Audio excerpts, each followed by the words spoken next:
That should have been on the quiz. Come on, Rob. We're actually going to do another one of them. Yeah, so maybe we can get fortune. I know you're probably itching to do a better performance than what you did on that. So if you don't mind, I brought you some easy questions. Ooh. I only have 3. I wrote them down here, so I figured maybe you could redeem yourself. Are you ready, Billy? Let's do this. Question number 1, Okay. worth 500 points. Okay. Which came first, the chicken or the egg? I would have to. I'd say the egg. You need a 50-50? Well, phone a friend. Phone a friend.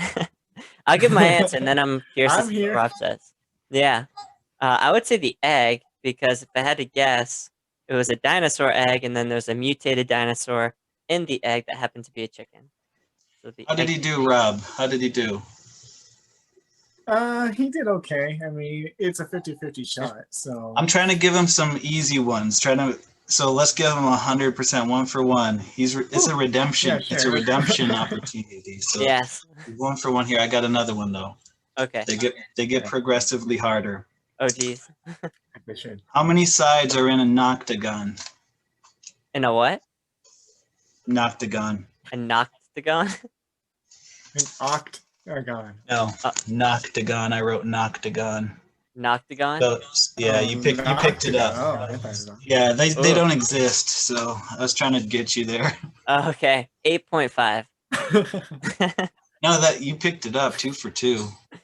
Oh, sweet. All right, last question. What's the meaning of life? 42. That's what Siri says. No, I was talking about life the cereal. It was nutrition and sustenance. So 2 for 3. I think that's way better than what you did before. So.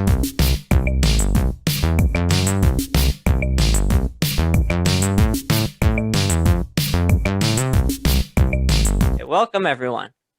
Today's going to be a special episode. We got a special guest, my old physics teacher, MrHPhysics. That's his YouTube channel. So a little plug. Go check it out. It's pretty good. Thank you. Glad to be here. So just to introduce Mr. Harris a little bit, or Pete, because I keep calling him Mr. Harris, but you've told me multiple times to call you Pete. Yeah, you're grown up now. Yeah, it's so weird. Out of the classroom. Yeah. It's all the same. Yeah, fair. But so he was my first physics teacher way back when, junior year of high school. But I actually met you my sophomore year of high school when you substituted my economics class. And he spent the whole time talking about gravity. And that was awesome. And then that inspired me to take physics with you, and then AP Physics. And it basically inspired me to pursue physics as a degree in college. So it just completely changed. Wow. That is quite the honor to know that I was one of the dominoes to help, you be inspired on your path. So that's quite the honor because, a lot of people coming in and out of that door at MHS, and your interactions are kind of random, and that's quite amazing to know that was impactful for you. And honestly, the universe is awesome. So whenever I sub, I always do that. Like people leave their sub plans. We're gonna learn about the universe today because I wanted to. So I think you're probably the main domino that set me to actually do physics in school. I don't think if I didn't have you as a teacher, I don't think I would have. No, you must have. I think it probably would have been math, but not physics. However, your path in some alternate history, you've got the ingredients to get and acquire your goals and your dreams and things like that. For instance, like you're a way better wrestler than practically anybody coming out of MHS. And there's no way I had any influence on that. Like So you've got the ambition, and you got the ingredients to work hard and get what you want. So Thank you. for what it's worth, you probably would have done all that stuff if I wasn't your teacher, getting the same degrees and everything. But I'm happy to be a part of the journey a little bit. I'm happy to be on the sidelines, so to speak. Well, I don't think you give yourself enough credit for that, but it was very inspiring to me. Well, thank you. And I have to mention that, so I couldn't find the year, unfortunately, but a couple years back, you got Teacher of the Year from Methuen. So that's a good honor. Yeah, that was 2 years ago. I was not expecting that, and to be quite honest with you, I don't think I deserve that kind of an accolade. There's so many teachers up and down that hallway, many talented people that will never get that honor. There's just not enough of it to be passed around. So I wish I could have shared it instead of had it, but it was unexpected, and I mean, it's a nice accolade. Very, very happy to be honored with that. But I can't fathom all of the very, very talented teachers in that building that there's just not enough years to pass that around. So but thank you for bringing that up, and I'll take the honor. But so many other deserving teachers out there too. But you have a very high ratio in your AP class for people who get 5s compared to people who don't. And also compared to the national average, you're significantly higher. I'm pretty proud of that statistic, yeah. COVID year was a little bit different, but the 6 years prior, we were above state average for 6 years straight, not only above, but well above. And that's a streak it's just, it's not a common thing out of MHS. So I'm really proud of that streak. And, we're going to keep working hard every year and do the best that we can. And I guess you just got to stay competitive. There's not much about being a teacher that's competitive, but that as a hockey player wanting to win, and I don't really have that anymore. So that's my one thing where I can try to win. That's So, what you can channel your competitiveness yeah, into. and then my students are kind of like my hockey team, and like I can be the coach, so to speak. But yeah, I'm hoping to keep working hard and do the best that we can for many years. I have at least another 15 years left ahead of me. So whatever accomplishments I've done or we've done, I have to go and outdo it. I got to go try to do even better for the future. So we'll keep working hard. I'm sure you will. But Thank you. so now we know who MrHPhysics is, or Pete is, and how qualified he is to be here with us. Overly qualified, I think, to be here with me, and at least with me. But Rob's pretty qualified too. So yeah, so I guess we'll just jump into Rob's question. I'll plug your channel too on my channel. That way, Perfect. we both up the viewership. Yeah, a little symbiotic relationship, kind of. Yeah, there. Actually, yeah. So- maybe after the show, I'll talk to you about like maybe a project we can do, like make a video about a project, maybe some DIY stuff. Cause Yeah. Rob, I don't know if you knew this about Billy. I don't know if he still does it, but this dude was mad crazy good at just DIY whatever he wanted. One day he shows I up. did know that. You did know or didn't? I didn't know this. One day he shows up to school with this contraption that looked like a blender, and I'm like, why'd you raid your cupboards, Billy? And he goes, no, check this out. It's a I took a motor from my fan and I took the, you know, the cookie cutters and all this stuff. And he's like, and I took a soda bottle and took the cap off of it. And it's a cotton candy machine. And it worked.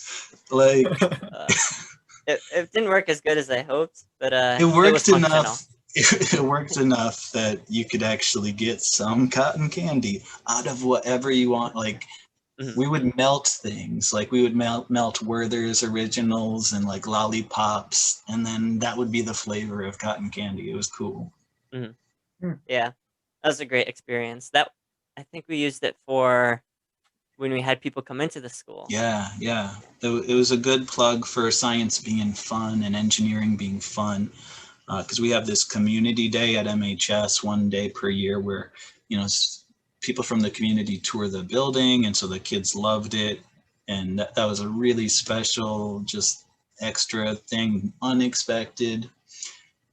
And he made a dozen other cool things. Like, half of my classroom decorations are just stuff that Billy made.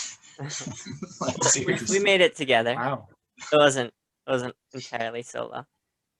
One of the projects was, I wish I had a picture to share, but it was one of those pipe instruments. What are they called? It's like a xylophone.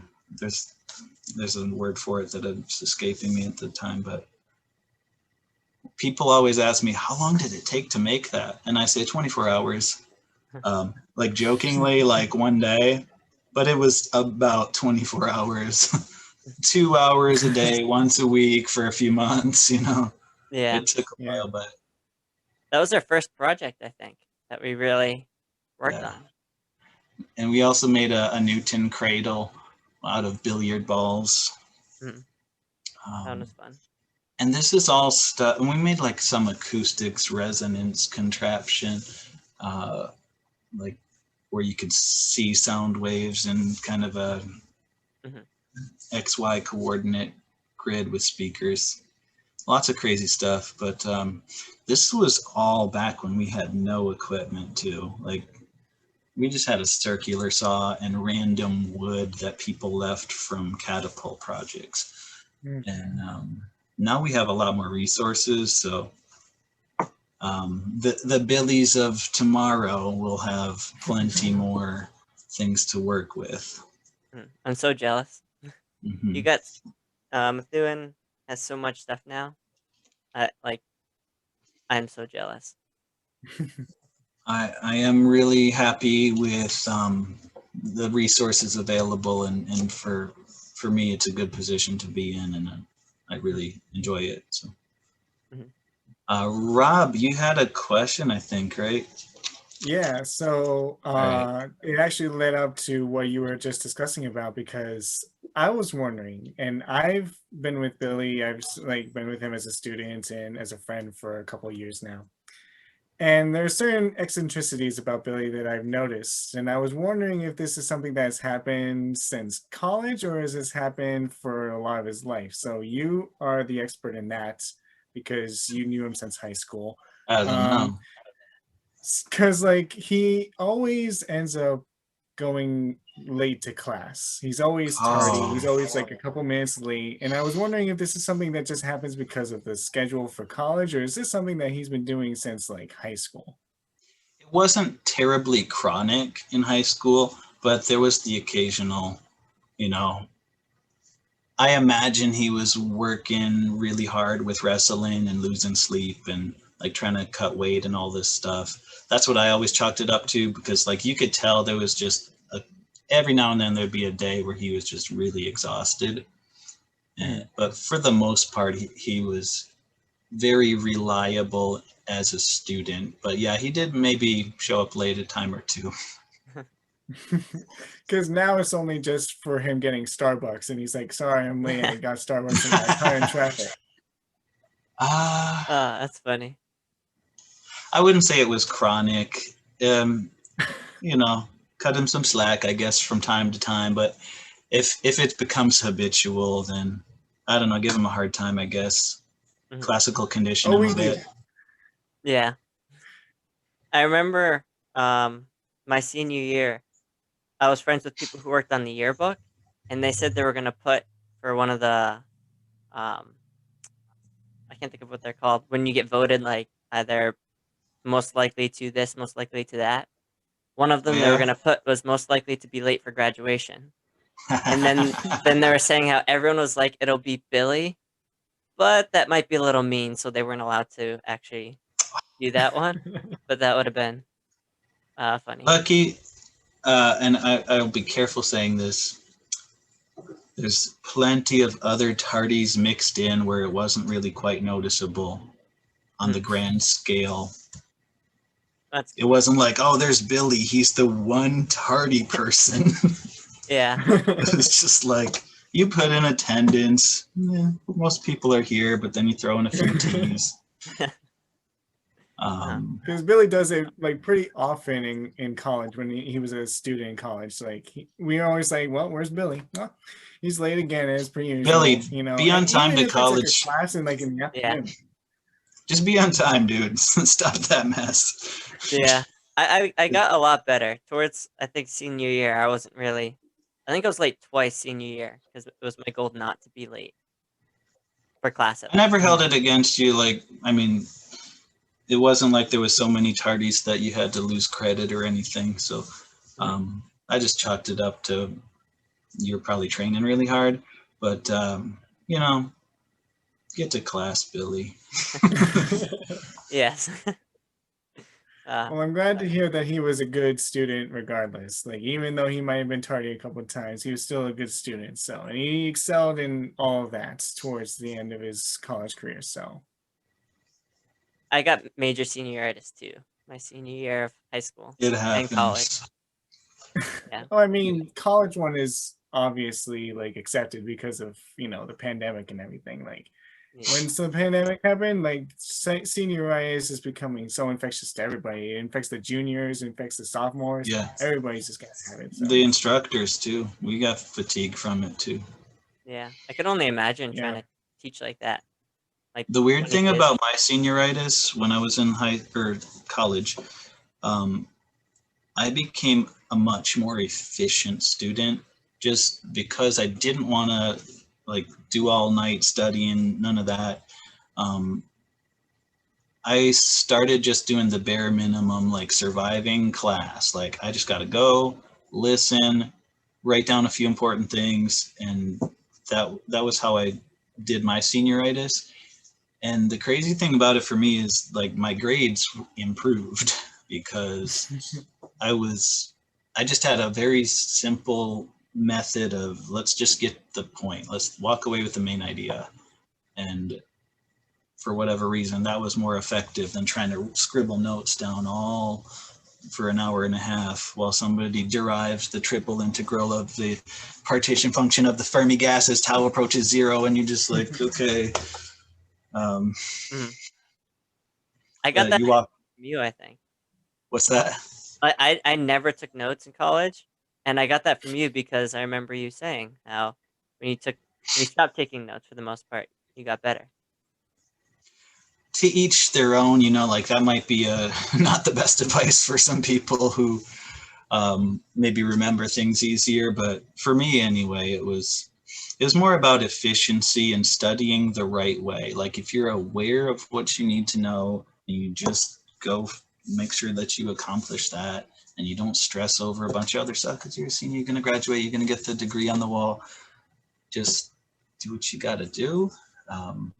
Yeah, it was much easier once I learned how to be effective at just absorbing what's the main idea.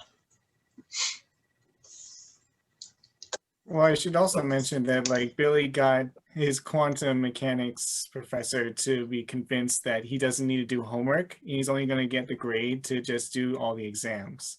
That one time, remember that, Billy? You were like, I don't have to do the homework. I'm just going to do the exams. And then he's like, okay, I guess that works. That's the cool thing about college. That's the cool thing about college. Like instructors have way more freedom. You could probably wheel and deal a bit. I remember one time I was unhappy with a grade, and this is a boring story, but I got my final exam for the most part correct. Like, it was 3 pages of deriving an answer, and then I left my final format in a partial derivative. Like, I didn't reduce it like 2 more lines.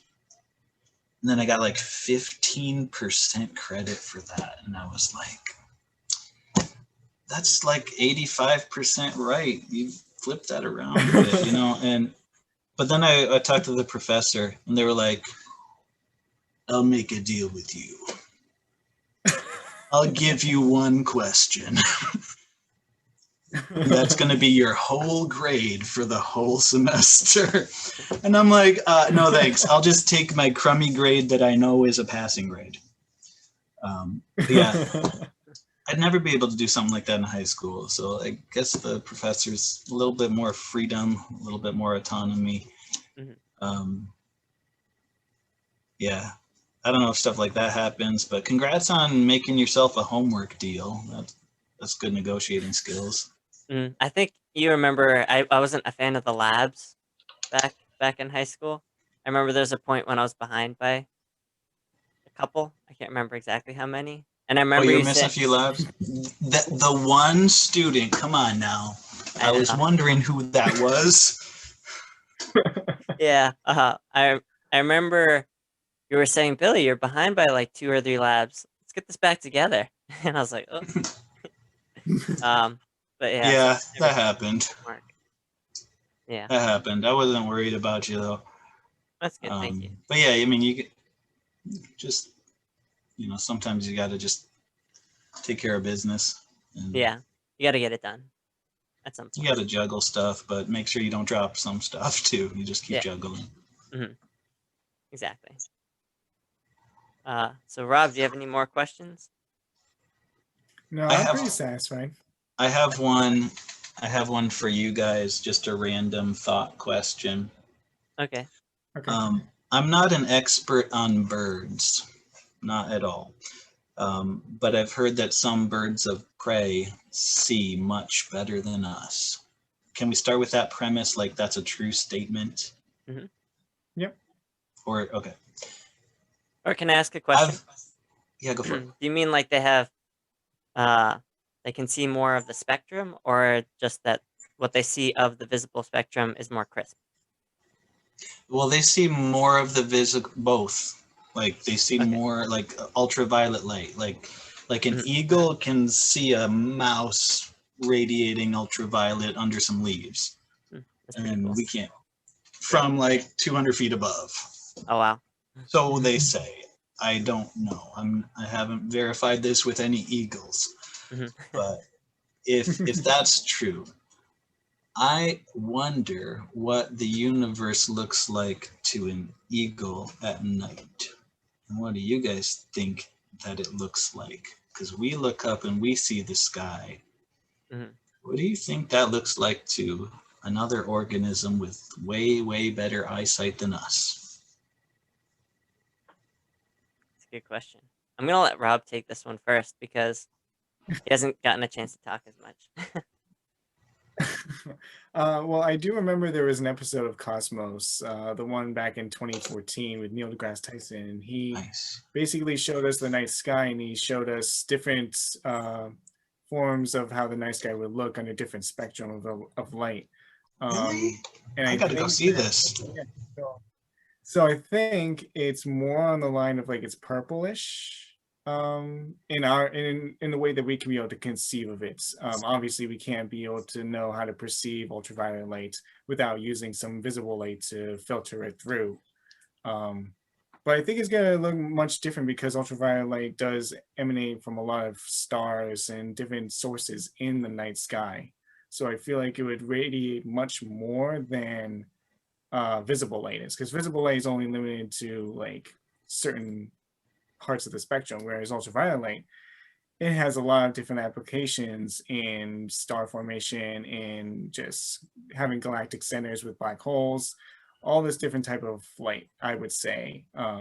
So yeah, it would be more illuminated in the sky if you could see more ultraviolet light, which I think would be pretty cool, and it would be a much more advantageous if you could be able to see an ultraviolet light without a telescope than, with it.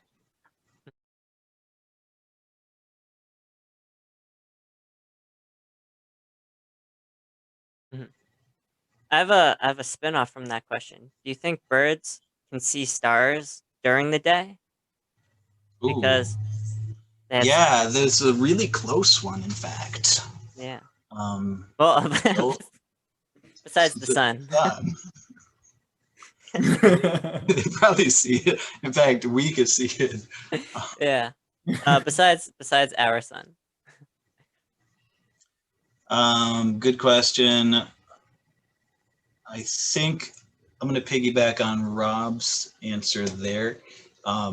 It's possible with the higher frequency, higher energy radiation, if they can pick up those little frequencies that we can't see, and those are higher energy. And because they're higher energy, they have more penetrating power to get through our, atmosphere and things. So I think there's a chance if they can see more high energy light than us.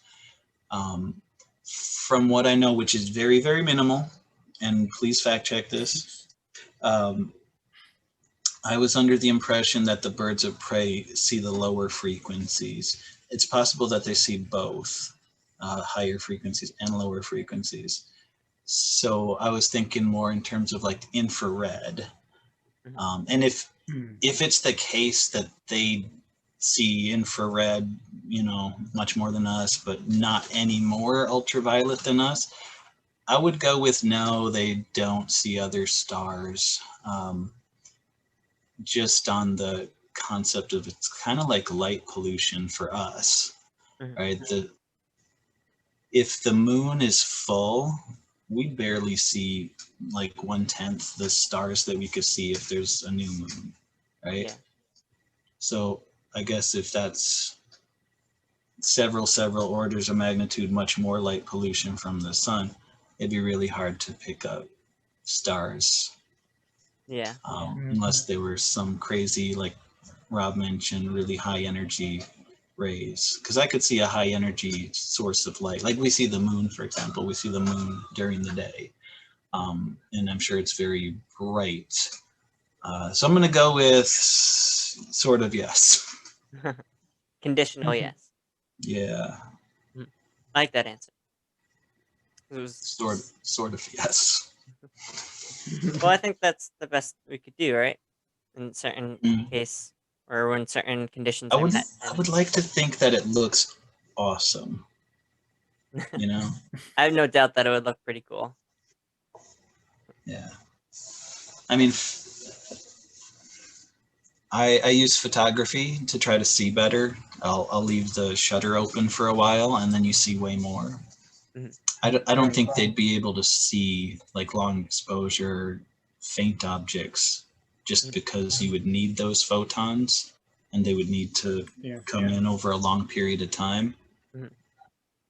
But yeah, I'd be curious, what they can receive that we can't, like with maybe some infrared stuff, maybe some ultraviolet stuff. And now I had to go see that episode of Cosmos because I thought I saw all of them, but I'll have to look that up. Thanks for the rec. Yeah, of course. And so both of you are really into, well, I am too, but for the most part, I'd say you both are more interested in astronomy, I think, than me, or at least more knowledgeable about it. Like Rob's focus, he wants to be some sort of astronomy or something along those lines. And then Mr. Harris, you or Pete, you have a really excellent telescope. You like to take pictures. I have zero astronomy knowledge.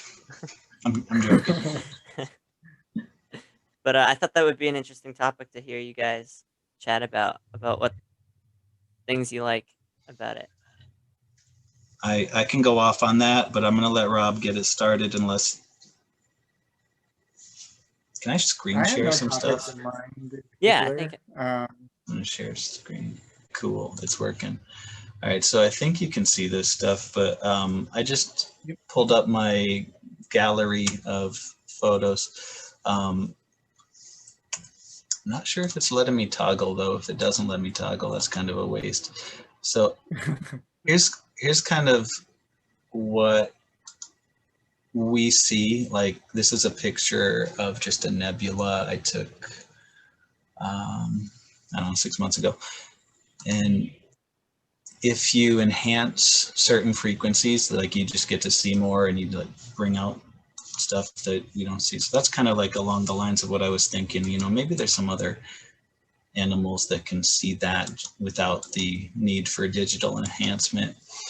And another thing that I was thinking, like as I take these photographs, obviously we're a lucky species to be able to have technology and communicate, and even to like, the way I think about it, like we're part of the universe that can recognize itself, and that's like super unique because most of the universe is unable to do that. But as I go through and I take these photographs of the sky, every time you get into like a nebula, there's always stars like inside the nebula. And then I'm just thinking another thing that we're lucky about is, can you imagine if we were like one of these 3 stars right here in the middle, like at night, you look out, try to see other stars, and you just see a bunch of blue, hazy stuff. You know, like we're kind of lucky in our location as well. And there's other like star clusters. Like, hold on, I don't know if I have a good picture of a cluster. Maybe I do.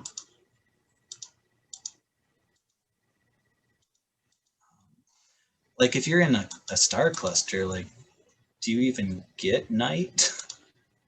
Because there's just so much other luminosity happening. Oh, I know I had at least one. Here we go. I randomly came across this while I was just kind of perusing through the sky. It's not letting me zoom in, but, and I can't identify these, but I noticed 3 clusters. So I said, all right, I'm going to stay on this.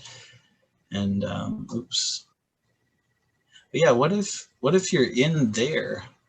Like, I don't know if you can see the pointer of the mouse, but what if your solar system is in this cluster of stars, and you look around, like, and we see the moon, you know, sometimes, but like Jupiter, if you could stand, which you can't stand on a gas planet, but like you look up and it's littered with moons.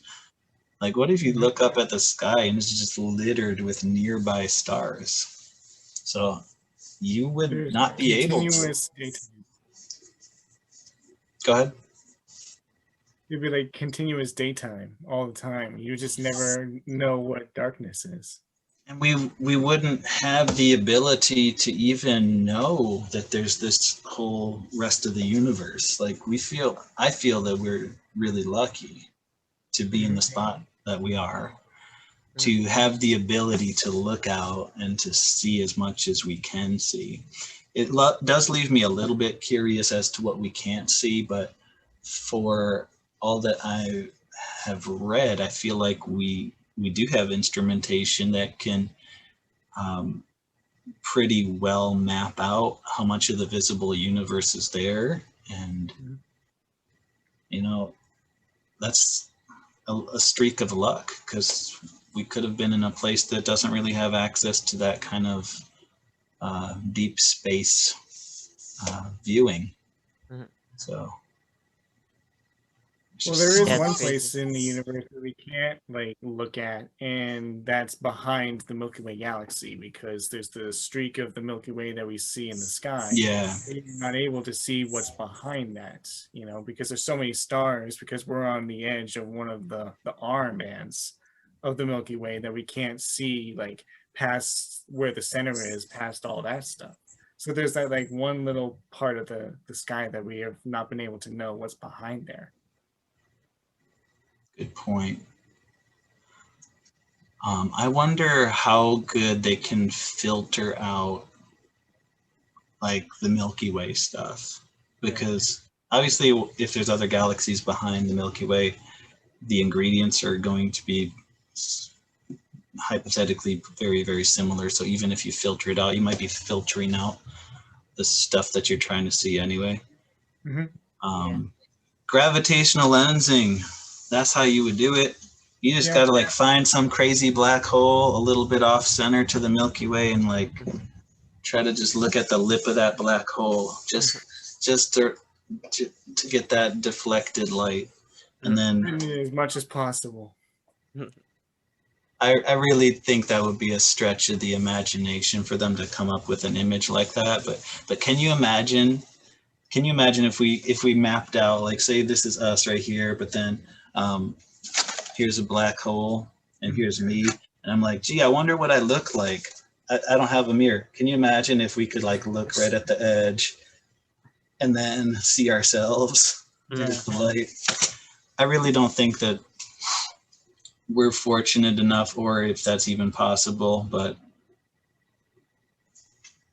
Theoretically.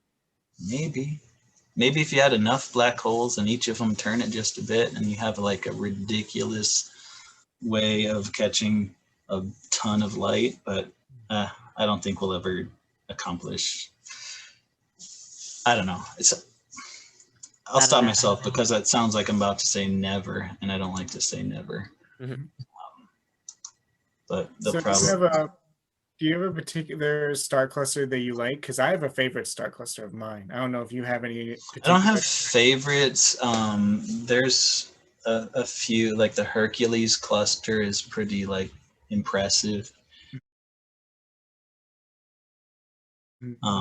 So I guess I will be more impressed with a cluster the more stars it has so densely packed, because it's just, to me, mind-boggling that you have all that stuff, all of it gravitationally pulling on itself, and to still be stable, because all of those stars have some sort of path around whatever the center of mass is, and they don't crash into each other for so many years. I don't know how stable they are and how long their lifespan is, but I would imagine very stable since we can see so many of them. But I don't know, do you know how long the lifespan of a typical star cluster is? Are they just as old as the Milky Way galaxy? I mean, I figured they would, just because, like, if they haven't collided with each other yet, like, they're just going to keep on being this equilibrium where they're just going to orbit each other, and until, like, eventually there's going to be some point where they're going to start to collapse. Maybe some sort of large mass, like a black hole, could pass by. Maybe there's going to be, like, a galactic, like our Andromeda and the Milky Way galaxy, like, colliding. Having all these stars now have more stars coming in, and they're going to start colliding. So, like, if they haven't done it yet, right, they're probably stable, and they probably will stay like that for a while. That's how I interpret it as well. So that you mentioned the Milky Way galaxy and Andromeda galaxy on a collision course, and every time I see that on like a hypothetical astronomy show, they all tend to say the same thing, that they'll collide, but no stars will ever crash into each other and we won't even notice. And I'm just like, are you sure? You sure if I take like a handful of sand and another handful of sand and I throw it, they won't collide? Maybe a lot of them go through. Yeah, I could see that. But there's going to be a few. There's got to be some awesome star collisions when that happens. Plus, they gravitate they pull each other. Like, definitely in the center where the black holes are, like, they could definitely collide there. But, like, I feel like in our space where there is a lot of empty space. Yeah, so like it would be more like we're just gonna see the action happen. So it's not gonna be like the strip of the Milky Way that we'll see. It's more like now a huge cluster. So maybe we'll have that like huge cluster of gas and everything once everything starts to collide. Yeah. Billions of years it can happen. Yeah, I'm pretty sure we'll be on Starship Enterprise by then. Something like that. I hope so. We'll get out of here. Wait, do we know how many billions of years until Andromeda collides with us? Do we know? I think it's like maybe 2 billion years. Okay, so before the sun eats our planet. Yeah, our solar system should be able to still exist by then. Yeah, I think we got something like 7 billion plus or minus a billion years remaining. Yeah. Fact check me. Yeah, don't take my word for that. In fact, don't take my word for anything. This is a bad habit. Just like double check everything. Always gotta fact So check. so It's we very important. yeah. Never take anybody's word, and even your most trusted people, like you could 99.9% believe them, but I don't know. It's kind of like a rule I live by. Like you can never be 100% sure. You always have to leave open the possibility that no matter how much you believe it, you know, something could come along that shakes the understanding of whatever that is. Can I jump in real quick with a No. question? So I have one statement, and then me and Rob were going back and forth on something last week or 2 weeks ago, Yeah. actually. And I want to get your opinion on it because it's related to what you just said. But Yeah, let's first, hear. I'd also say don't trust what you think as well. Just like you wouldn't trust someone else. Oh yeah, or something. yeah. I'm never 100% sure about anything. Yeah, you got to keep making sure you're right or up to date, Correct. I guess. Because what is right? I don't know. But so And once you think you're right, your mind is useless. yeah, Like once you've committed to saying I'm 100% sure about this, you're not thinking about it anymore. So what's the point? Like your mind is not accomplishing anything, and it's stagnant and useless. yeah. So always leave open other, possible right answers or information. Continue.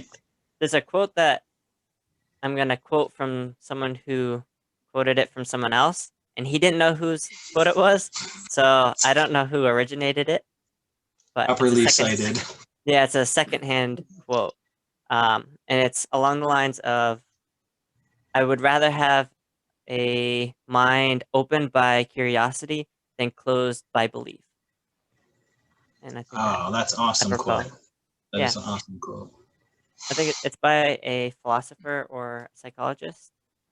Um, different fields there, but Yeah, I can't pinpoint who, but that's a wise quote. I try to live by that. I know that I'm not perfect at living by that because sometimes you just think you're right, but you you always got to be curious. And I turned to Neil deGrasse Tyson, you mentioned before. He said something. He goes on about every time he sees a kid that's like jumping in a puddle or playing with pots and pans, he just hopes that the parents just let them so that they don't lose their curiosity. So I agree wholeheartedly that we should never lose our curiosity, and we should always, stay open. yeah, somehow cultivate it that way we can keep it. Me and Rob were going on about I'm not sure even how it came up, but we're talking about psychics. And Oh yeah, my class. no,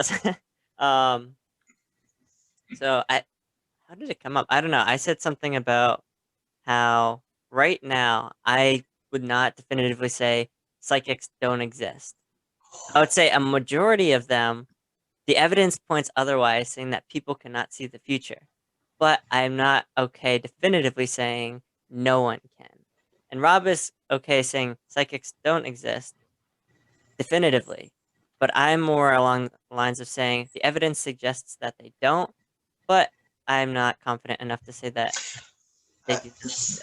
Thank you for weighing or seeing what I had to say about that, because I'll go back to my philosophy of never being 100% sure about anything, and I'll stick to that. But I can add as many decimal places to the 99.99999% sure. I'm 99.999 times 10 to the infinity. I'm joking. That there's percent sure that there's no psychics on Earth.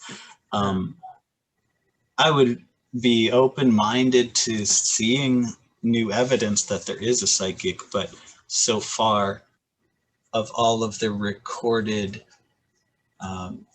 history and every psychic that's claimed to be a psychic, we all know, well, we don't all know, but if they're ever put to a scientific test, that they can't prove that they have, as far as I know.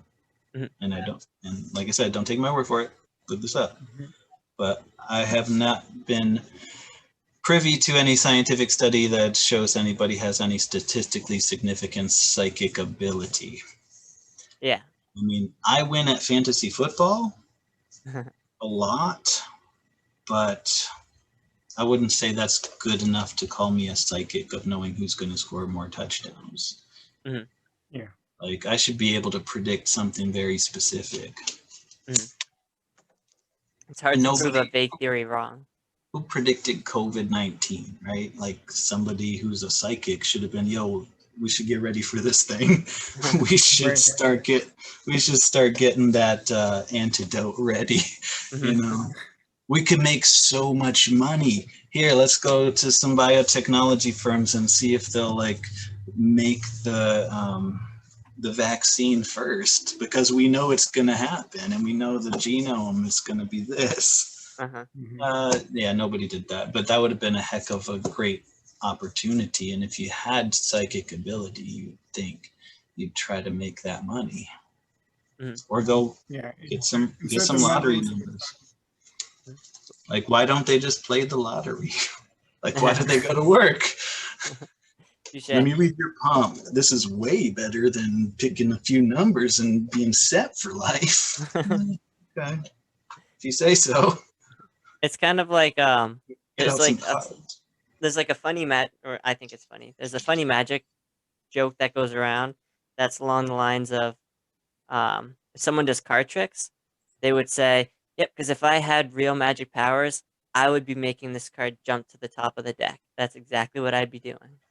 So that way people know it's fake, because if they really had the ability, they probably wouldn't be doing what they're doing. I don't know. Some magicians wouldn't, I guess, to each magician their own, you know? Like, you got to fool the audience a bit. You got to leave that illusion a little bit. Yeah. Yeah, to each their own, right? There was one magician, like a card trick kind of a person, that worked at a sandwich shop when I was in college. To this day, well, not to this day. To this day, I know the trick, but like, they took a quarter and they shoved a pen through the quarter, but so it was stuck inside the quarter, and then they let you hold it, and you're like, what? And you know, I get it now that they had like their own different quarter with a hole in it. Like, even though they gave you a quarter to, hey, look at the you can tell it's a real quarter, but then up my sleeves, you know, it's a different one. And they do it so quick. But yeah, some of that stuff looks real, and I guess that's what it's supposed to do. But in terms of, let me ask Rob. Rob, are you, when you say 100% for sure there's no psychics, what would happen if we find life on some other planet where they have crazy quantum computing stuff that we don't even know about, just like in their DNA, and they could predict interactions before they happen? Like, I know that sounds all crazy and very, very, very unlikely, but what if that came across? Like, how do you go from your 100%? How do you reconcile saying I used to be 100% sure about something, but now I'm not? Well, I would say that they're not human. So, and I think that the definition of a psychic confirms that it would be more of a human, because that's all we know. Because like, it also goes to the question of like, oh, aliens exist. And I know me and Billy have also had this discussion as well about like, is there a certainty about whether extraterrestrials really do exist or not? And we've had a little bit of a disagreement on that. But like, in our definition of what a psychic is, it should be a human psychic, some person, human, Homo sapien, who is able to use their brain to foresee the future and be able to, recall it to the present. So right So, now it's 0 for sure. right. The law of What large numbers is on our side, I would say. What if 20 years from now somebody's born with a mutation? You just wouldn't call them a human? If a new human born from human parents had an abnormal genetic modification, maybe from a gamma ray somewhere, and then they could do that. Obviously, 1,000,000,000 to 1 doesn't even cover how unlikely that event is. Yeah. That's why I put all those 9s after my 99%. Yeah. If there Are was you some okay? Are you okay with changing? Like, if you're 100% sure about something, are you okay with changing your mind later? Yeah. I'm not a closed-minded person. I'm open to any kind of evidence. So like if there was some savant, someone developed savant syndrome and had this extraordinary ability, for somehow, some way they have just not obeyed the laws of physics, and they can foresee what happens forward in time and can be able to recall it back to us and tell us what happens. I would love to investigate that and, be open to seeing what's going on there. That brings an interesting Okay. question. And when is it's gonna be different. It's gonna be case dependent on whatever we're talking about. But when is the right time to rewrite, your belief? What are you gonna say? I just wanted to ask Robbie if there was a plus or minus on his 100. Or is it plus or minus 0? Like most of the things that I say that are 100% usually would have to be like plus or minus 1 times 10 to the 100th. All right, thank you.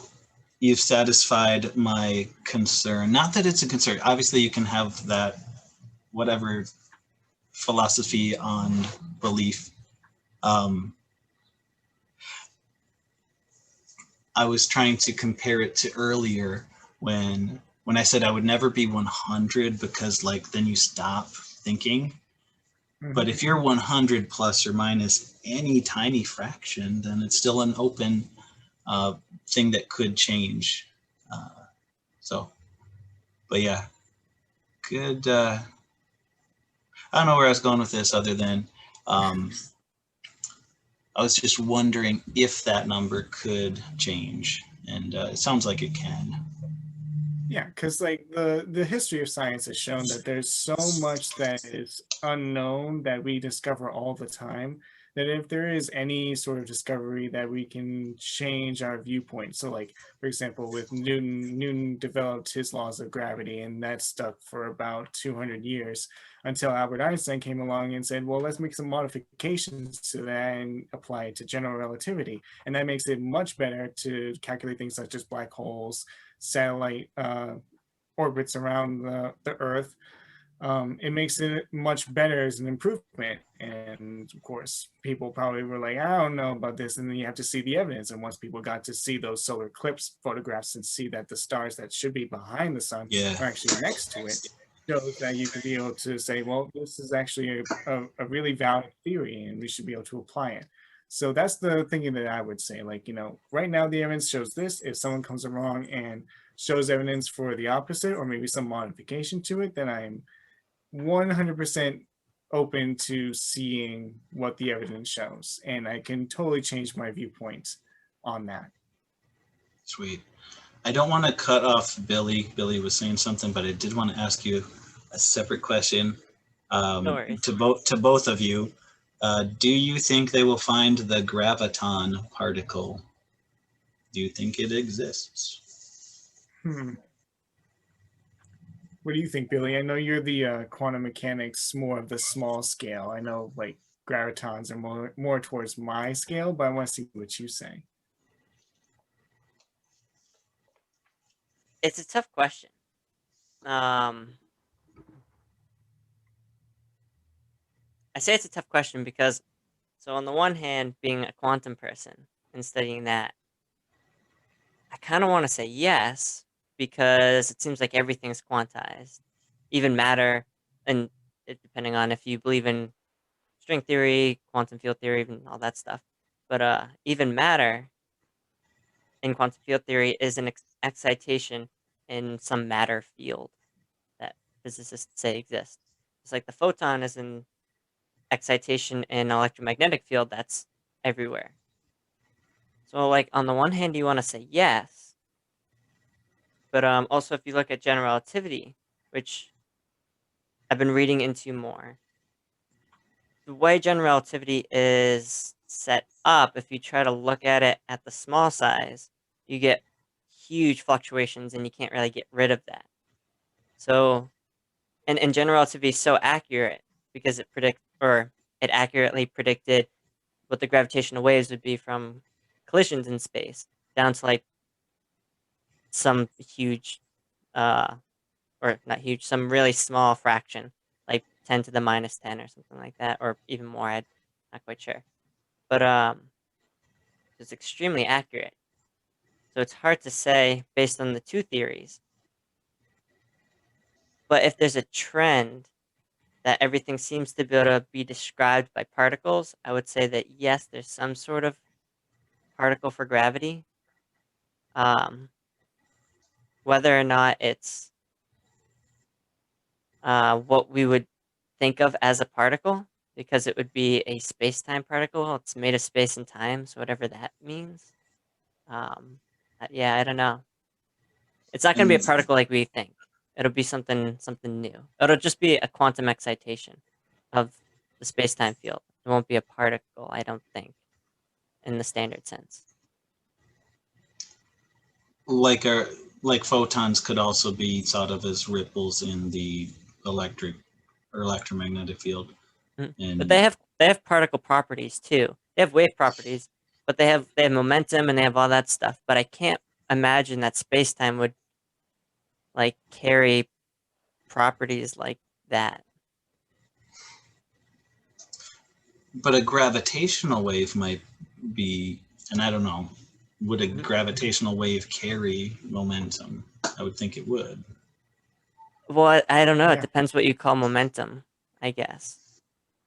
Because Uh, momentum has to have certain characteristics to it, which I don't think space-time could fulfill, because momentum is about moving in space-time, not space-time moving itself.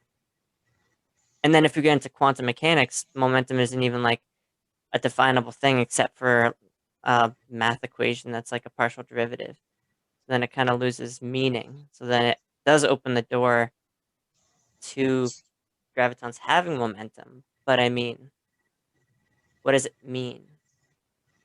I don't know. It's weird. yeah, I think it would have to do with its frequency, because you wouldn't be doing like a mass times velocity thing. It would kind of be like, Yeah. like Planck's equation, like E equals HF and like P equals, I forget, whatever. It's like HF over 2 pi or whatever it is. Mhm. I would think there'd be some momentum equation that, if there was a momentum of gravity wave, I don't really know. It's just a guess at this point, but Yeah. What about Rob? You didn't get a chance. Well, I think I remember that the Higgs boson was postulated back in the 1960s, and we didn't have the technology available to us to determine if the Higgs boson existed. And it took 50 years to get to finally figure out that the Higgs boson actually did exist and the Higgs field does exist. So maybe with the right advanced technology, we could be able to determine if a graviton does exist. um, I'm open again. I'm not sure. I mean, I'm sticking with the theory that there's no graviton. I mean, it's only a postulate at this point. But again, any kind of evidence to support it, I mean, the history has shown that like something can be postulated and then with enough advanced technology, we could be able to discover, it's there, and then we discovered it. So I'm still open to it, but I'm not really entirely sure.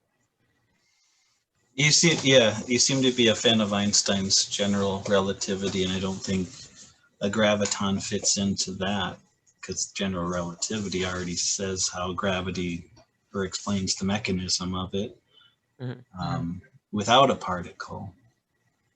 Right. So, but EMAG also explains light and everything without the need of a particle. Doesn't explain everything, which is actually going to be the next question I ask. If there is a graviton, is there a consequence of there being a graviton that there wouldn't be if there wasn't a graviton? Like, is there a difference in how gravity would work? Would we actually be able to tell? Yeah, like when you're at the lip of a black hole and you get spaghettified, you wouldn't get spaghettified, you just like get particle bombardments. So watch out. I don't know. More that's my answer. That's the consequence. So watch out when you're treading the event horizon. But I wanted particles to rip me apart. Because I also would think that, like, since we know that the Higgs field exists, and that helps to explain like matter and how things have mass. So, since like gravity correlates to some things' mass, wouldn't that mean that the Higgs field would be correlated to something regarding the graviton? But so the question is, I guess, do you need mass, and do you need something to fill the space for space to be there, or is it its own thing? Well, I mean, like, space-time is its own thing.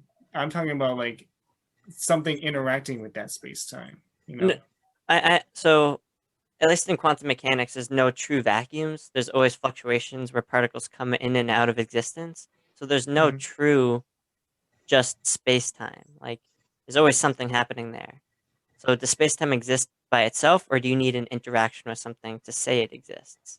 And if you do need that interaction, then I would say the Higgs boson, the Higgs field, is what gives us mass, but isn't what gives every particle mass, I don't think. It gives some particles, at least according to Veritasium. So let's fact check that. But he's very reputable, I would say. I should have watched some of that before coming here. Like, I like that channel. It's a good. Yeah, he just put out a new one this morning, which I didn't get a chance to watch. But it was about an easy math question that everyone gets wrong, and the 42. The picture, yeah, the picture that he has up for it has the equation 3x plus 1, and it says something that everyone gets wrong. And I wasn't expecting it to be like that. I was expecting it to be like one of those questions that is like 5 plus 3 times 6 divided by 2 that people don't do order because of operations. Yeah. Yeah. But this is like an algebraic equation that people aren't getting right. So that would be interesting. But I took that on a tangent. I apologize. So I will plead ignorance on the question about the graviton's consequence and its interaction with the Higgs field, because I just don't know. And sometimes I don't know is the better answer. I agree. For me, that's the better answer for this one. But watch out for the event horizon. Gonna come and get you. I mean, I hope that they do find a resolution to whether or not general relativity encompasses all of what they need to know about gravity, or if there is a graviton. And I will say this, one thing that bothers me about this whole discussion, when it ever gets brought up about fundamental forces, gravity gets a bad rep for having allegedly being a weaker force. I hate that. Like, weaker, how are you comparing that it's weaker? Like, I get that particles have inertial mass in gravitational mass as we've defined them. But a neutron has zero charge, right? Or very close to zero. For all I know, it's got some quantum fluctuation. According to Billy, everything does. So, but a neutron won't have any like electric force between another neutron, but it will have a gravitational interaction. So do we then say, well, with neutrons, gravity's way stronger than electrostatic? Well, maybe it's because it's got more or less of the stuff that actually interacts to make that force. And since a neutron didn't have a net charge, well, it doesn't have that thing that you need to have a force in the electric sense. So I just don't like those two being compared. That's comparing apples and pizzas or whatever. Like, it's just two different things. That actually brings up an interesting thing. So we have me and Rob talked about dark matter on the channel, which you should go check out the video. Anyone watching this, if you haven't. But so yeah, so I was thinking about this the other day, and I wish I thought of it during the podcast, but we'll talk about it now, I guess. So dark matter doesn't interact with the electromagnetic spectrum. We can only know it's there based on gravity. Does that mean that there might be things out there that don't interact with gravity and that do interact with electromagnetic fields, or don't interact with either, and we're just completely ignorant to it? Can I go? Yeah, of course.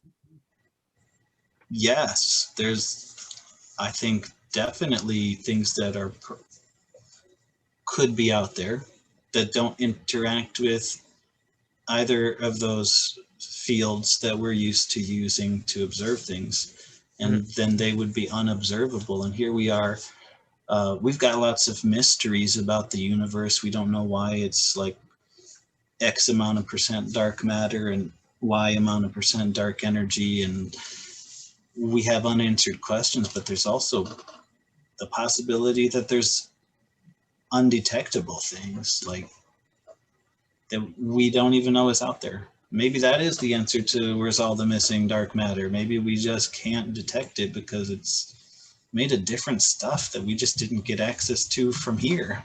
Yeah. You know? It's weird because if we can't... Well, Continue? Isn't like the neutrino, isn't that an evidence of like something that doesn't interact with the electromagnetic and the gravitational? Because I know it doesn't interact with mass. I'm not sure if it does interact electromagnetically. I know Billy probably has a better understanding of that. What are you trying to say? So like, no. No, because like he postulated the question. I agree. He knows more than I do. I've been stuck doing chapters 1 through 9 in the high school textbook for the last 16 years. I don't know that much about particle physics. I haven't done my due diligence in that respect. But let me ask you, Rob, what do you mean by it doesn't interact with mass? Like it passes through us. Does it pass through mass, or does it pass through because there's space there? Kind of like the two clusters passing through each other. Is it because the probability is so low, or does it not interact at all? I feel like maybe it's the probability, because if you have a lot of neutrinos, even in a small size, they should interact at least once, but we can't detect it. We've not been able to detect neutrinos, I don't think. So like, how do we know that? Is probably very low. So what's the proof that they exist then? I think it's pretty definitive that we know they exist, so we'd have to have interacted with them somehow. Oh, we got evidence in the 1987 supernova. Was it indirect evidence or direct? I don't know exactly the instruments that they used, so I can't answer further, but I thought they had a way of picking up neutrinos in the 1987 observed supernova. That's as far as I can go in terms of what I remember. Interesting. Because I know they're doing lots of observations in Antarctica about neutrinos, and that's a good place to do it because it's not near the equator, it's more towards the pole, so that way there's less interference coming from other places. Mhm. I think we mentioned before that neutrinos, there's a theory that they're their own antiparticle, and they could be the answer to why there's so much mass and not antimass or matter. Why there's such an symmetric proportion between the two. Because all the theories we have predict that they should come in equal amounts. Mhm. But if neutrinos are its own antiparticle, then that could answer that question at least. I don't know. Weird. IDK as well. Yeah, these are above our pay grade. But I do have one question for both of you. I think Rob has heard this question before. So, um, I think Rob was there when I thought of it, my senior year. I don't know. So, I was thinking about the twin paradox, and me and Rob were gonna do a video on that at some point. Maybe we could do a collaboration video on that. That could be cool. Okay. So the twin paradox states that if we have two people or two twins completely identical, and we send one off at close to speed of light and then have them come back, so they start the same age, who will be younger, the person who went away or the person who stayed still? Because in special relativity, the whole point of special relativity is that both inertial frames or two inertial frames are the same. You can't distinguish one from the other. So when partner or sister A goes to space, goes to the speed of light, we could say she's at rest and the other sister is actually going in the opposite direction. So they should be symmetric. So when they come back or when they meet up again, both would say that the other person went off into space. So who would be younger? And then the solution to it. Oh, go ahead. No, if you want Keep to, it. I was going to say the solution to it is that there's an acceleration on the person who actually went. So that breaks the symmetry of the two Yeah, systems. the person that accelerated, um, they they break that equivalence that you mentioned, Mhm. because yes, if one of them has a certain speed, the other one has another one. They can look at each other and say, "No, you're the one that's moving."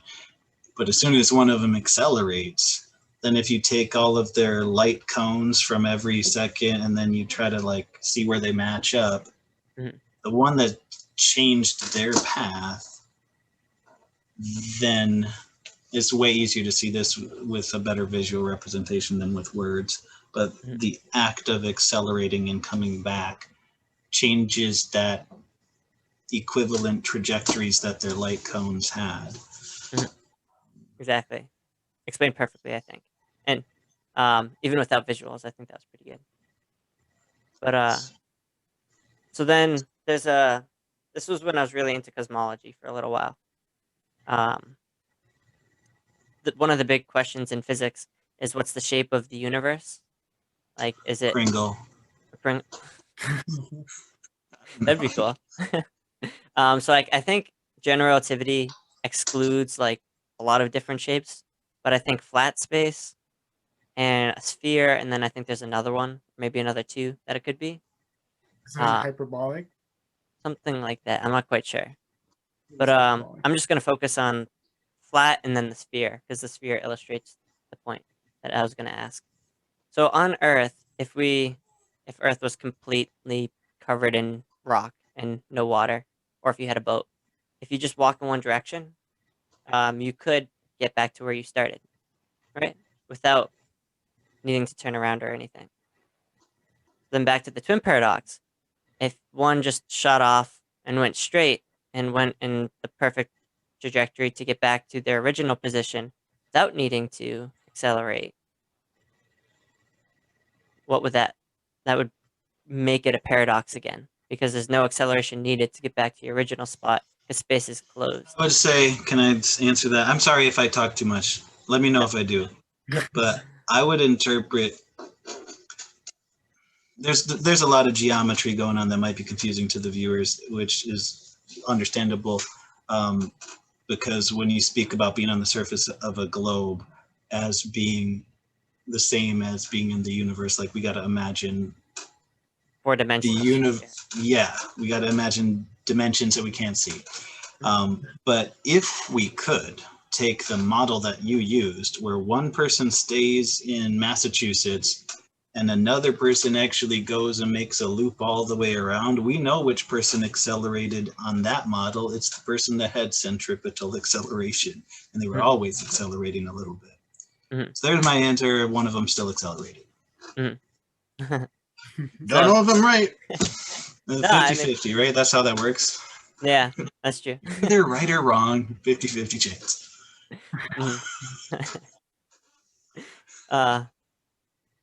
Yeah, it's weird. That's my guess. That'd be my guess. But also, when they decided to separate, were they at first going this like at rest with respect to each other, and then they changed? So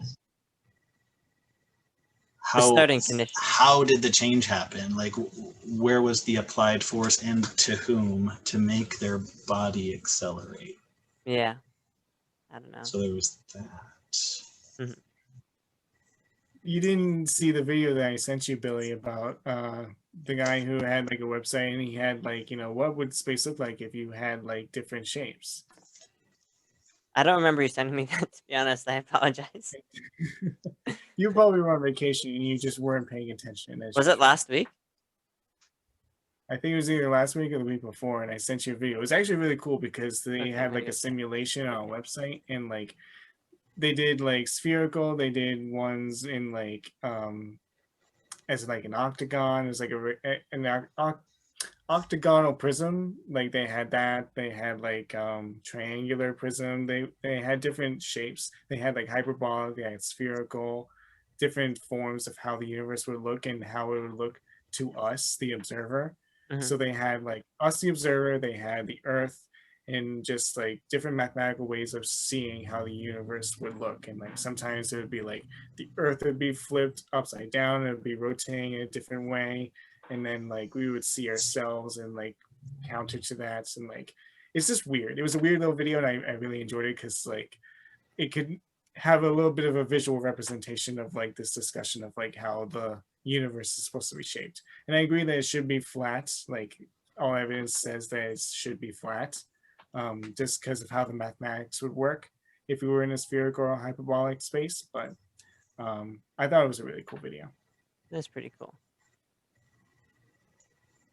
I just sent it back to you. So tell me if that's the right thing. You don't have to do it now. But yeah. So you said that as of right now, the math says that should be flat. But so how would we distinguish that from just being on a very large four-dimensional sphere, and it's so large that it just appears to be flat to all possible measurements that we can make right now? Good question. This is so like this is like a flat earther type of a thing. I was just gonna say, oh my god, are we doing like the universe version of flat earth There's theory? the curvature. Yeah. The universe version of flat earth theory. That's awesome. Are you a flat universe? Like I feel like like I think like the human mind having to conceive of things like high concept things like that, it's just like it just blows your mind so much that like it's like the same way as like how can I picture a spherical hyperbolic space? Like it seems weird. You know, it's the same thing with like in string theory, you have like multiple dimensions. Like, how can there be more than 4 dimensions? Like, I know the 3 dimensions of space and 1 at a time. Like, you're telling me there's a 5th dimension? Like, our brains can't conceive of things like that. And it's only through hypotheticals and through mathematical reasoning that I think we can be able to like even try to understand it. I'd agree with that statement. But yes, I'm a flat universe. We should start that. Maybe people will talk about that. How would you even test that? That's a great question. I'm a little unprepared for the mechanics of this answer, but correct me if I'm wrong. A flat universe, every force behaves the same, no matter how deep you look into space. the interactions appear the same, but in a different shaped universe, we would see like different interactions of gravity, for instance. Is that how we tell that it's flat? And then everything everything that we've seen so far suggests that it's a uniform on how they interact. Did I say anything wrong yet? I'm not quite sure exactly if it changes. Ooh, what, Rob? So how do they tell? How would you tell if it was like a horseshoe shape or something, or a Pringle shape? I don't think it changes how gravity acts, in the sense that it still would act the same locally. I think just on a larger scale, it would appear to not act as it does locally. If that makes sense. I'm not quite sure. Yeah, it makes sense. It makes sense. That would be my guess, but I'm highly unqualified to answer that. And that's just a guess. So. All right. I do like your spherical universe theory. That's kind of cool. So like if I threw a baseball at the speed of light, I should turn around and catch it, but it would be the speed of light, so it would be immediate. That's how we could test it. You just have to wait a long time. Except mass can't go the speed of light. Darn. We'll just put a really strong flashlight. We got to break the light barrier. What was that? I said we got to break the light barrier. Just like they broke the sound barrier. If something doesn't interact with gravity, can it? What was that? It wasn't even that long ago we first broke the sound barrier, and it took humans like 100,000 years to get to that point. And here we are, just like a fraction of a second later, wondering if that's as much as we can do. Well, darn it, let's break the light barrier. Maybe not today. Have to warp space. I know, right? Interstellar. So if we could do that, which doesn't seem possible, then you could test that whole experiment. You could see if something makes it all the way around. Yeah. That's never going to happen. But even with that, I mean, it could pass by a huge mass and just... And you might miss the precision for which, okay, shoot, it went to some other solar system on this lap. Yeah. We'll have to wait for the next one. I don't know. And also there's other shapes that would have it come back and stuff. So, I don't know. Oh, yeah. So it's a weird one. I guess the question is it a closed... Or is it... I don't know if even this is the right way to say it. Is it a closed universe or an open universe? I don't know. I don't know is the best answer. I agree. I agree with I don't know.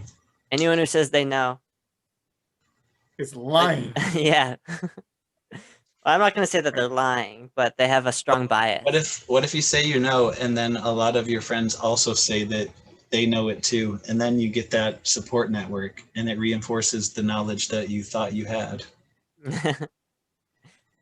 That's a good question.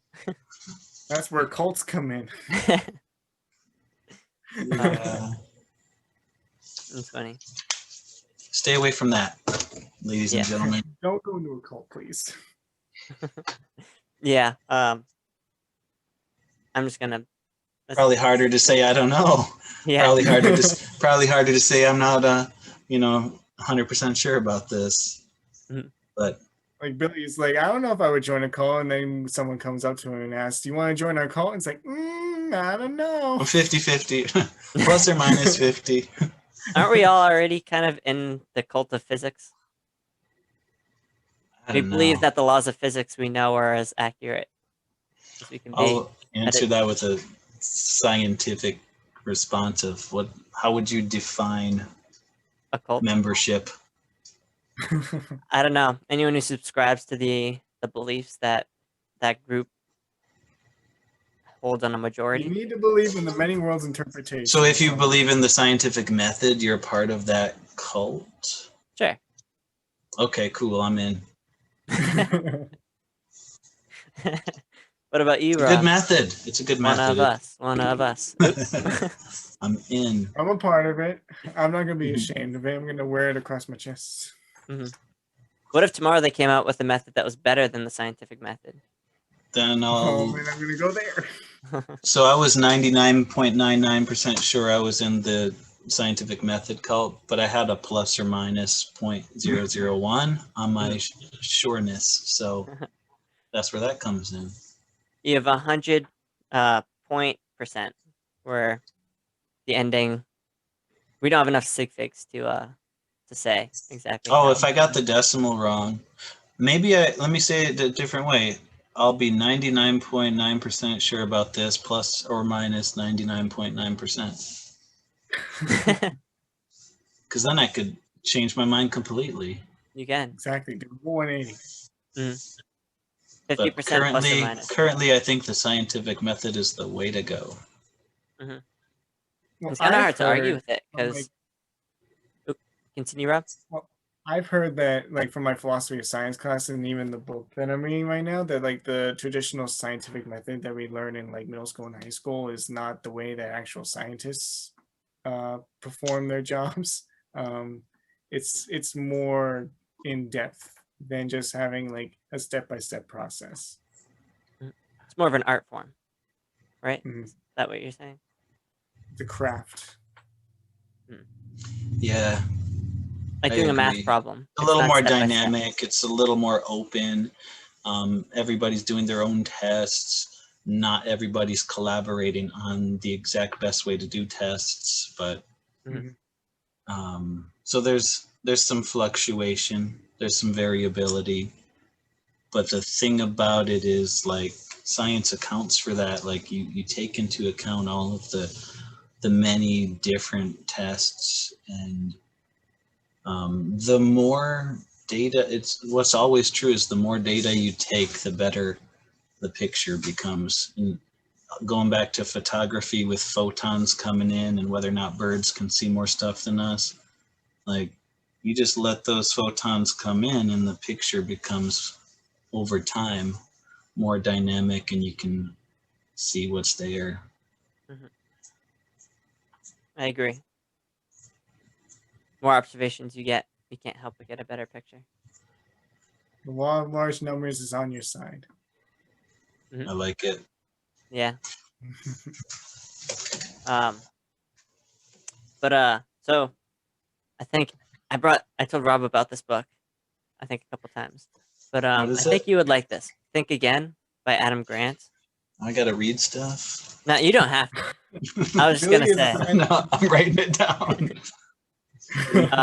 He has like a few TED Talks. He has a couple TED Talks, but like Google Talks as well. So you could probably listen to him talk and get the gist of it.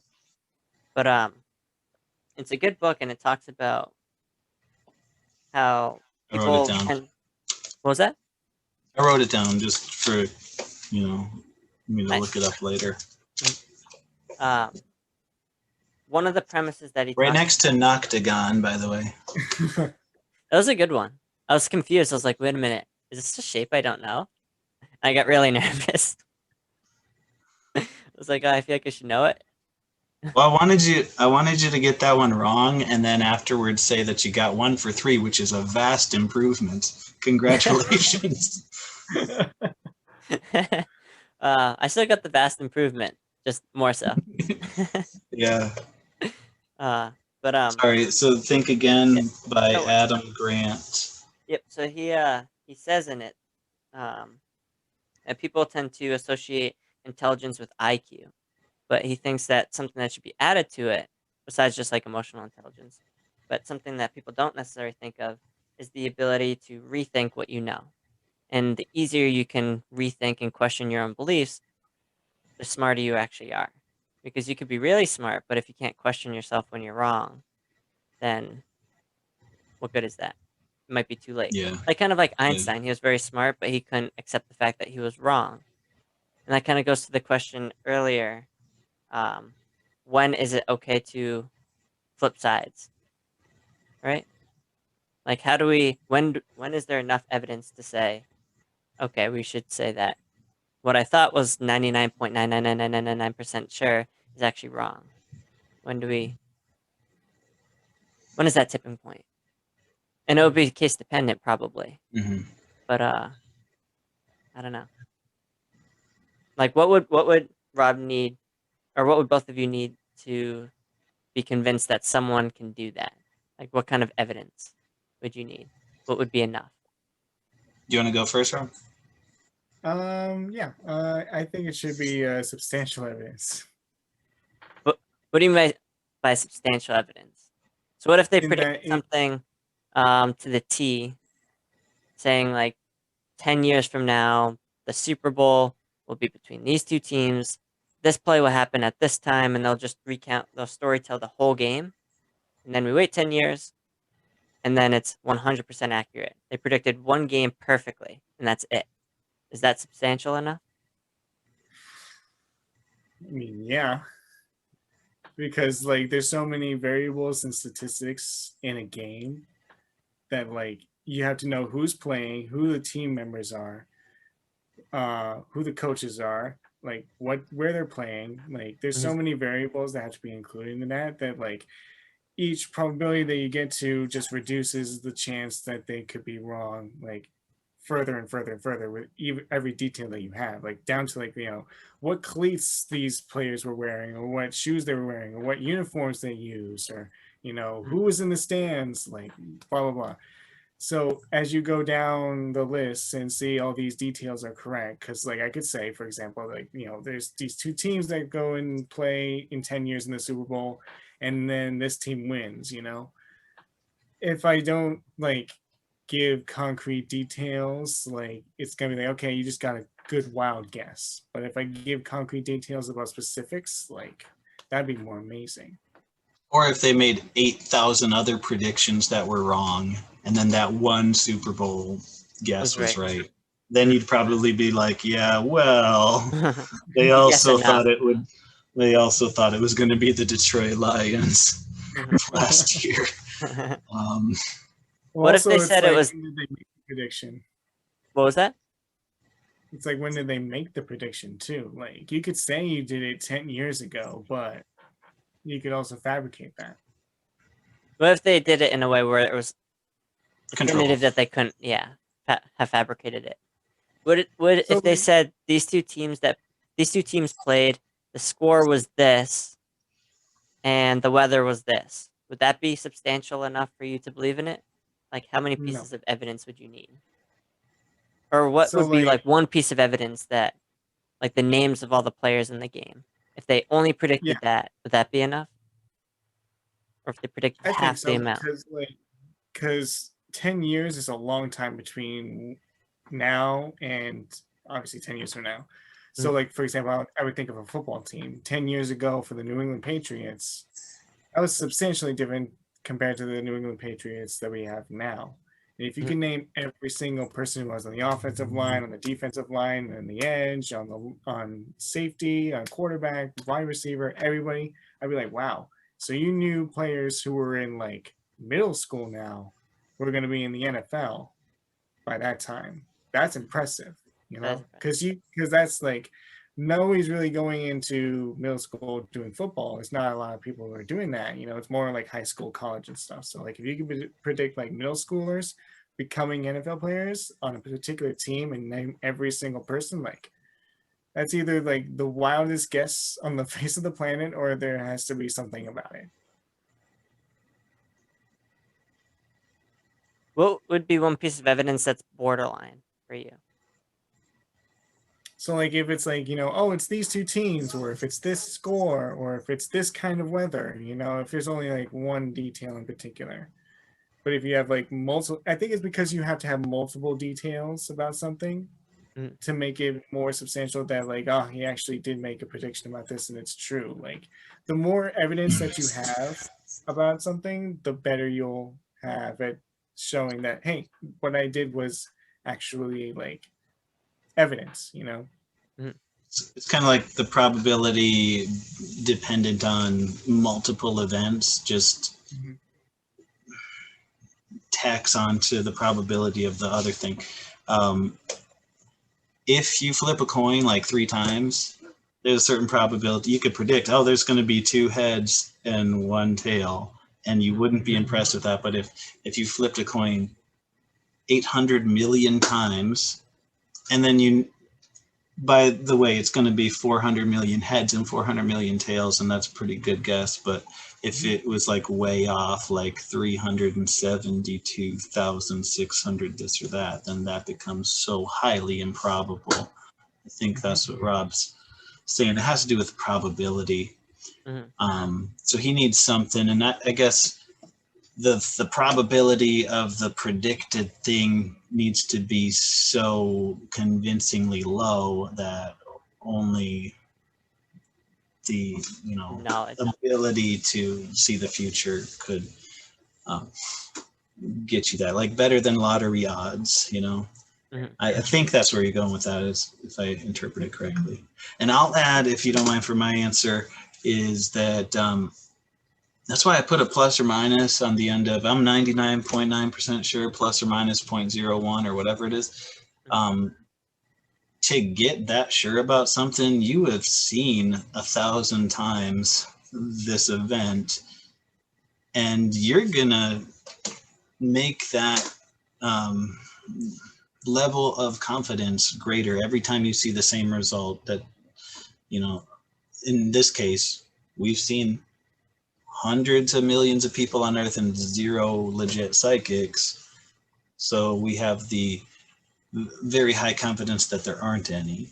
So you would need an event or an observation that is kind of on the same level in the other direction to kind of be on par with the other evidence, so to speak.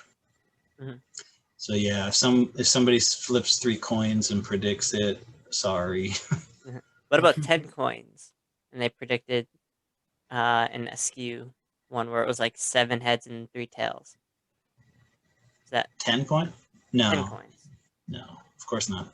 No? But what I would do is I would compare that to all of the other evidence. Let's say there's only 3 people in the whole world, it's just us. And I knew that you 2 were not psychics, and I knew that I'm not. My sample set is just 3. Even though 100% of us aren't psychics, it's not enough to say, if there's a million or a billion other people, that there won't be one. So same with the guessing 3 out of 10, correct? Larger sample would have a higher level of confidence if you see a result from a larger sample than you do from a smaller sample. So it's proportional to the, like Rob said earlier, strength in numbers, or what was the quote you said? The law of large numbers. The law of large numbers, I think, plays a role here for sure. Yeah, I think that was articulated very well.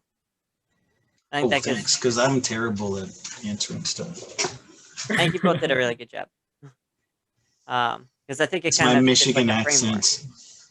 What was that? I said it's my Michigan accent. I'm always open to change my mind, and I agree with Robbie on the substantialness of the new observation needs to be on par with the substantial previous information in order for it to knock it out of the park and take over. Now let me ask you, do you believe in aliens? You? Yeah. Okay. I know what Rob's answer is. We talked about it. So the best answer is I don't know, because I don't.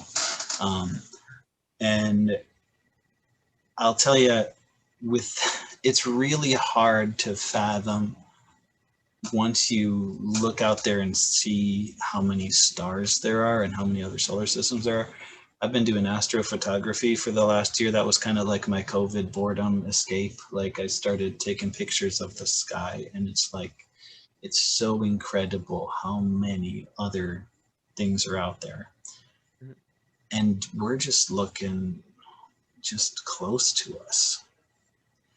And all of the ingredients that's in our star is similar to the ingredients in all these other stars. Given that the ingredients are the same And given that the age of our sun, here's one line of evidence that I say would suggest aliens. The age of our sun, based off of its makeup, and the age of our moon, compared to the age of the very first fossils on Earth, suggests that it didn't really take too long in the lifespan of a star. It didn't really take too long for life to start taking its form on Earth. And if it was such a highly improbable event, it could have took a lot longer. Like, we could have a sun that's 8 billion years old, but the very first fossil was like 1 million years ago. But we don't have that. We have, I think, and definitely don't take my word for it, but I think we have about 4.3, 4.4 billion year old planet, and then 3.8 billion years old earliest single cell organism fossils. Don't take my word for it, but those sound pretty close. Sounds like within the whole lifetime of that star, it didn't take too long. And it's not a large sample set, and I wish there was more samples, but we just don't have more samples. And that's all I have to go on, is how long it took in the time frame of what it had to work with. And let's be real, the first few million years of planet Earth, it's like molten rock. I don't think like we should be having life like inside a volcano, for all we know, or that kind of crazy temperature. So we did have to cool a bit. We did have to settle down a bit, I would think. But yeah, I'm gonna go with, I'll lean towards aliens, right? But I'm not gonna give it like a 99.9% sure there's aliens. I'll say I'm like 80% sure there's, we'll say 90. 90% sure there's aliens, plus or minus 10. It's your hypothesis. That's my guess, yeah. That's my confidence level. I would be really surprised if we were the only example of life in the universe. What do you think? I think I lean on that too, as well. I feel like you guys had an episode about that, so I got to go watch that. Well, so we had an episode where we briefly discuss it. We did one on conspiracy theories that Rob has, or that Rob found. It's a square Earth. They're both wrong. They're both wrong. It's a cube. That's a twist. That's funny. The poles are just corners. Yeah. I remember that you showed a picture back in high school of what Earth would look like if you moved past it close to the speed of light, and how it was flat. Yeah, I think. You looked it up or something. I think we were talking about at the end of the year, one of the topics we wanted to talk about as a class was special relativity, and you're talking about time dilation and length contraction, and you were saying how we move past the Earth really fast, the Earth appears to squish, so it is kind of like flat, or it could be like an egg or something. Yeah, I recall now, because the Lorentz contractions, in the direction that you're moving, the space would be compressed from your frame of reference. So yeah, I guess maybe all of the flat earthers were just really into special relativity, but no, I don't think that. I don't think that it's really the case. I think they're comforted by, like minds. Yeah, I don't know. But it's funny because that reference frame is technically as good as any other ones. So. I guess. From your viewpoint, I guess so.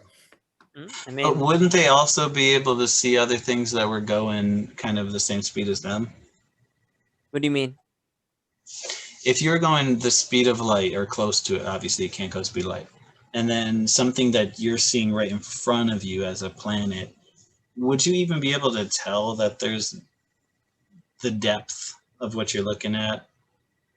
is flat, because it's not flat like this. It'd be flat this horizontally. way. Yeah. I don't know, because your time would also slow down. So I don't know, I guess it depends how good your eyes are and how fast you can Or process you what's drive happening. past it, it's like a flyby, and you're like, oh yeah, look at that. Why don't you go by That us? stick.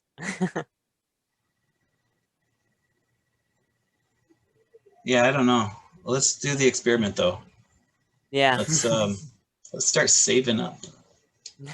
Let's just try and turn into Elon a, Musk like, watches this. Yeah, everybody that's watching right now, if you could all drop like a 50-cent donation so we can get this time dilation experiment going. We're looking to raise about $80 bajillion. Hopefully So every one of little those bit. 4 people are, or hopefully 2 of those 4 are Jeff Bezos and Elon Musk. Here's my Venmo. I